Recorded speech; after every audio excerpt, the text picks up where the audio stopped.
Ya, bicara tentang konsep dasar laporan. Pengertian laporan menurut FX Sujadi dalam modul pengendali pelatihan adalah suatu bentuk penyampaian berita, keterangan, pemberitahuan, ataupun pertanggungjawaban baik secara lisan maupun tulisan dari bawahan kepada atasan sesuai dengan hubungan wewenang atau authority dan pertanggung jawab atau responsibility yang ada di antara mereka. Tujuannya secara khusus untuk laporan pengendali pelatihan ini dibuat untuk menyajikan hasil pengendalian pelatihan dimulai dari persiapan, proses penyelenggaraan, dan evaluasi pembelajaran dari sebuah pelatihan untuk digunakan bagi pihak yang membutuhkan, terutama pemberi tugas. Manfaatnya, laporan pengendali pelatihan ini pertama sebagai bentuk pertanggungjawaban yang diberikan kepada pengendali sebagai bukti fisik yang akhirnya kemudian bisa digunakan untuk hal lain. Kemudian sebagai bahan penyusun laporan lebih komprehensif bagi penyelenggara diklat. Biasanya laporan pengendali adalah bagian dari laporan diklat. Kemudian sebagai media komunikasi, koordinasi antara pengendali pelatihan dengan penyelenggara, fasilitator, dan pihak lain.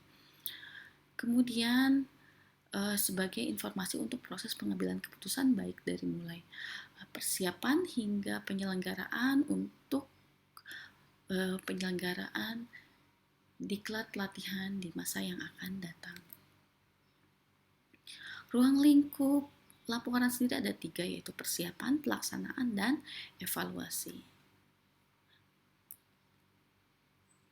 Dan tentunya isi laporan harus menjawab 5 W's and 1 H dari hal-hal yang ingin kita ketahui tentang apa sih yang dilaporkan, mengapa laporan ini disusun, kapan kegiatan dilaksanakan, di mana kegiatan dilaksanakan, siapa yang terlibat, dan bagaimana bentuk kegiatan. Oke, baik. Kemudian selanjutnya mengenai penyusunan laporan pengendali. Ada 2 laporan sebenarnya secara lisan perlu disampaikan. Jadi saat mengendalikan kita bisa langsung menyampaikan kepada pihak-pihak yang berkaitan agar langsung ditindaklanjuti jika ada hal-hal yang perlu ditindaklanjuti. Kemudian laporan tertulis di akhir yang dibuat secara lengkap dalam bentuk tulisan. Dan harus diperhatikan dalam pembuatan laporan tertulis harus singkat, padat, sistematis, mudah dipahami, isi lengkap, menarik penyajiannya, berisi fakta dan data, dan juga diberikan secara tepat waktu.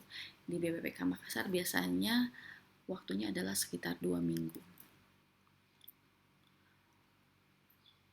Dokumen yang harus kita kumpulkan pada saat persiapan, jangan lupa hasil kajian kurikulum, hasil kajian skenario pembelajaran, jadwal, kajian tentang SDM, kajian tentang kerangka acuan, kajian tentang sarana dan prasarana pembelajaran.